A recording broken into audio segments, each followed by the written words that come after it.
j'espère que vous allez bien. Ça fait tellement du bien de pouvoir parler à la caméra à nouveau. Je suis désolée, je n'ai pas eu le temps de filmer des intros depuis très longtemps. Mais en fait, j'avais beaucoup de travail et là j'ai eu enfin le temps de me libérer un petit peu pour parler à la caméra et tout simplement faire une intro normale et que vous voyez un petit peu ma tête quand même parce que ça fait très longtemps. Donc aujourd'hui, j'ai décidé de vous montrer 2 idées de petits déjeuners salés.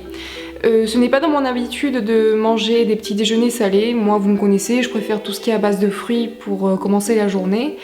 Mais par contre, je sais qu'il y a beaucoup de personnes qui n'aiment pas les fruits ou le sucré de bon matin. Par contre, c'est vrai que le week-end, vers 11h, je ne suis pas contre manger ce genre de plat, au contraire. Bon, on va pas perdre plus de temps et on va s'y mettre, donc restez avec moi. Pour cette première idée, nous allons préparer des pancakes à la pomme de terre et pour ce faire, on aura besoin de 2 pommes de terre moyennes écrasées. Bien sûr, ces pommes de terre ont été préalablement coupées en cubes et cuites à l'eau et ensuite tout simplement écrasées à la fourchette. De 2 pommes de terre crues râpées. Pour cette étape, après les avoir râpées, je les ai tout simplement placées dans un torchon propre et je les ai essorées afin d'enlever le plus de jus possible. Du lait végétal, moi j'ai utilisé du lait d'amande, mais du lait de soja ça marchera très bien. De 2 cuillères à soupe de maïzena ou de farine de riz. D'un œuf de chia, il s'agit tout simplement d'une cuillère à soupe de graines de chia mélangées avec 2 cuillères à soupe d'eau. D'une cuillère à soupe de compote de pommes sans sucre ajouté, une cuillère à café de jus de citron, une demi-cuillère à café de bicarbonate et du sel et du poivre si vous souhaitez. Pour commencer, on va mélanger le jus de citron et le lait végétal ensemble, ça va permettre de le cailler un peu. Ensuite, dans un grand saladier, on va mélanger la purée de pommes de terre, les pommes de terre râpées, l'œuf de chia, la compote de pommes ainsi que le mélange lait-citron ensemble. Une fois que c'est bien mélangé, on peut ajouter la farine, le bicarbonate, le sel et le poivre et moi personnellement j'aime bien ajouter un peu d'oignon séché. Et maintenant que notre mélange est bien homogène, on peut passer à la cuisson des pancakes. Et pour ce faire, moi j'aime bien me servir d'une cuillère à glace pour le dosage.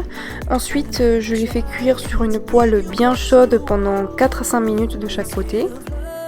Comme vous pouvez le constater, il est inutile d'ajouter de l'huile, il ne colle pas et en plus il dore à la perfection. Pour accompagner ces pancakes, ce que je préfère c'est mon fromage façon Philadelphia vegan. Je vous laisserai le lien de ma recette en barre d'infos.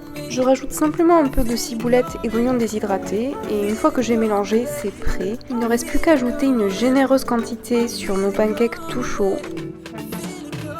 Et voilà le résultat, c'est un petit déjeuner très simple mais je vous promets que c'est tellement bon.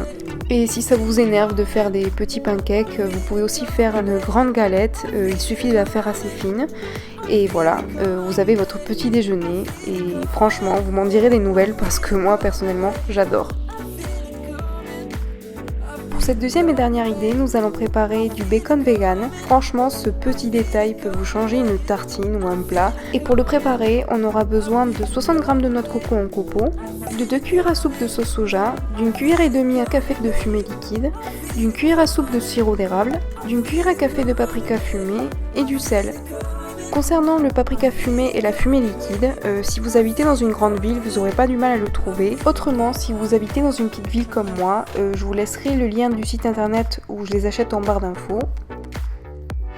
Au niveau de la préparation, on place tous les ingrédients ensemble dans un grand saladier à part la noix de coco et le sel. On mélange bien. Une fois qu'on obtient une marinade bien homogène, on peut verser les copeaux de noix de coco dedans. On mélange à nouveau jusqu'à ce que tous les copeaux soient bien recouverts de la marinade.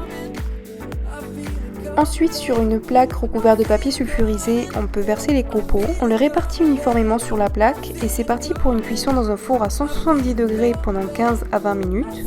Et surtout n'oubliez pas de les remuer en cours de cuisson et une fois qu'on obtient une cuisson bien dorée et homogène comme ceci, on peut les laisser refroidir et ensuite les placer dans un récipient hermétique. Au niveau de la conservation, moi je les garde facilement 1 semaine. Par contre, vous êtes prévenus, une fois que vous allez le goûter, vous allez être tenté d'en mettre partout. Pour vous donner une petite idée de ce que vous pouvez en faire, là par exemple j'ai fait des toasts de pain sans gluten avec un écrasé d'avocat par-dessus. Mais bon, les idées sont infinies.